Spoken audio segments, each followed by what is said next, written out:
पिंपरी चिंचवडमधल्या अजित पवार गटाच्या माजी नगरसेवकांनी शरद पवारांची भेट घेतल्याची माहिती सूत्रांनी दिली। शहराध्यक्ष अजित गव्हाणे, राहुल भोसले, समीर मासुळकर, पंकज भालेकर यांच्यासह काही माजी नगरसेवकांनी शरद पवार यांची भेट घेतल्याची माहिती सूत्रांनी दिली। भेट घेणाऱ्यांमध्ये माजी आमदार विलास लांडे यांचा मुलगा विक्रांत लांडे यांचंही नाव असल्याची माहिती सूत्रांकडून मिळते। त्यामुळे पिंपरी चिंचवडमध्ये अजित पवार गटाला मोठा धक्का बसणार असल्याची चर्चा आता सुरू झाली। या क्षणाची अतिशय महत्त्वाची बातमी सध्या आपण पाहतोय।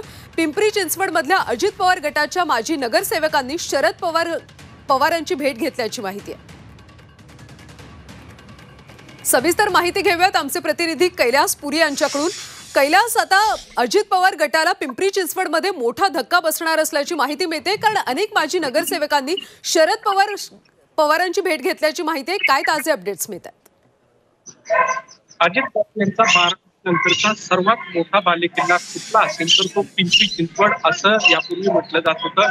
मात्र त्यांच्याच बालेकिल्ल्यामध्ये त्यांना मोठा धक्का बसल्याची चिन्ह आहेत, कारण राष्ट्रवादी काँग्रेस अजित पवार गटाचे विद्यमान शहराध्यक्ष अजित गव्हाणे आणि काही माजी नगरसेवकांनी शरद पवार यांची भेट घेतल्याची माहिती आहे। भोसरी मतदारसंघामध्ये विद्यमान शहराध्यक्ष जे आहेत ते विधानसभेसाठी इच्छुक आहेत, त्यामुळे शरद पवार गटांकडून आपल्याला उमेदवारी मिळू शकते का याची चाचपणी करण्यासाठी अजित गव्हाणे यांनी शरद पवार यांची भेट घेतल्याची चर्चा आहे।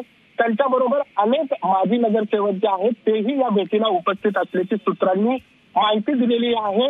विधानसभा निवडणुकीपूर्वी ज्या पद्धतीने शरद पवार गटाकडे पिंपरी चिंचवडमधील या नगरसेवकांनी भेट घेतलेली आहे तो अजित पवार यांच्यासाठी मोठा धक्का मानावा लागेल, कारण अजित पवार यांना बारामतीनंतर जो सर्वात महत्वाचं शहर त्यांच्यासाठी होतं ते पिंपरी चिंचवड आहे आणि याच पिंपरी चिंचवडमध्ये मोठे नावं जी आहेत स्थानिक राजकारणातली त्यांनी शरद पवार यांची भेट घेतल्याने अजित पवार यांना मोठा धक्का बसल्याची चर्चा सुरू झाली आहे। नक्कीच कैलास, त्यामुळे हे सगळे माजी नगरसेवक आता शरद पवार गटात प्रवेश करणार का हे पाहणं देखील तितकंच महत्त्वाचं आहे। धन्यवाद या सगळ्या सविस्तर माहितीसाठी।